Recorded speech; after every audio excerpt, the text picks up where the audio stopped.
Assalamualaikum warahmatullahi wabarakatuh. Perkenalkan, nama saya Mirjana Pasyali, nomor urut 19 dari kelas 12 IPA 2. Jadi, pada kesempatan kali ini kita akan sama-sama mempelajari nih bab pertama dari pelajaran kimia, yaitu dengan judul sifat koligatif larutan. Di sini kita akan membahas tentang pengertian sifat-sifat koligatif larutan, contoh penerapannya di dalam kehidupan sehari-hari. Oke, let's go.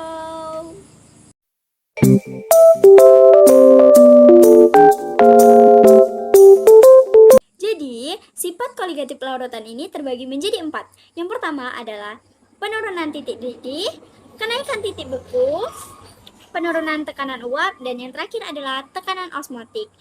Sebelum kita mempelajari lebih lanjut tentang sifat-sifat tersebut, ada baiknya kita mempelajari dulu apa sih itu larutan. Jadi, larutan adalah campuran homogeni antara zat larut dan pelarut, di mana kita tidak bisa membedakan mana yang pelarut dan mana zat larut, yaitu mereka sudah mencampur menjadi satu. Jadi, sifat koligatif itu adalah sifat yang khas yang dimiliki oleh semua larutan. Sifat koligatif larutan ini dipengaruhi oleh zat larut, di mana apabila jumlah zat terlalu tinggi, maka sifat koligatifnya akan semakin besar. Oke, sekarang kita akan lanjut dengan pembahasan sifat-sifat koligatif larutan dan contoh penerapannya dalam kehidupan sehari-hari. Pernahkah kalian dirawat di rumah sakit? Atau kalian pernah ke rumah sakit terus melihat orang di infus? Nah, itu tuh merupakan penerapan dari salah satu sifat koligatif larutan, yaitu tekanan osmotik. Gimana sih cara kerjanya infus? Kok bisa ke tekanan osmotik? Jadi, cara kerjanya adalah infus dimasukkan ke dalam tubuh dengan jarum melalui pembuluh vena atau pembuluh balik. Karena masuk ke pembuluh darah, maka tekanan osmotik cairan infus harus sama dengan tekanan osmotik dari darah atau yang disebut isotonik. Jadi, tekanan osmotik adalah peristiwa mengalirnya molekul-molekul pelarut dari larutan encer ke larutan yang lebih pekat melalui membran semi-permeable.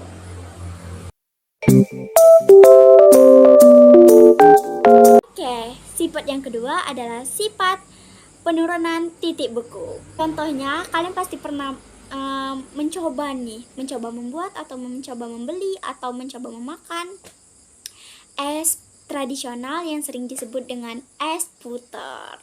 Jadi, pembuatan dari es puter ini menggunakan prinsip sifat koligatif ini, penurunan titik beku. Jadi, pembuatan es tradisional atau es puter yang kita sering sebut es puter ini memerlukan cairan pendingin yang merupakan cairan berair yang titik bekunya jauh di bawah 0 derajat.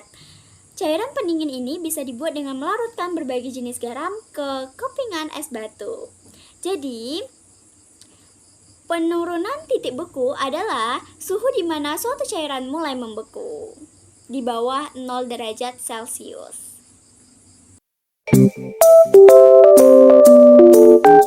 Sifat koligatif yang ketiga adalah penurunan tekanan uap. Penurunan tekanan uap adalah kecenderungan suatu cairan untuk menguap. Contohnya, kamu pasti pernah mendengar bahwa kalau kita berenang di laut mati itu, kita tidak akan tenggelam. Kenapa sih penyebabnya?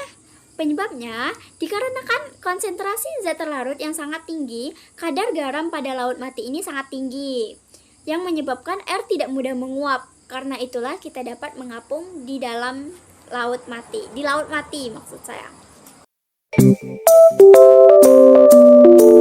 Sifat yang terakhir adalah kenaikan titik didih. Kenaikan titik didih ini adalah suhu di mana tekanan uap suatu cairan sama dengan tekanan udara luas atau tekanan di atas permukaan cairan. Contohnya penggunaan panci presto saat memasak. Panci presto ini digunakan untuk membuat daging dan tulang lunak dalam waktu singkat.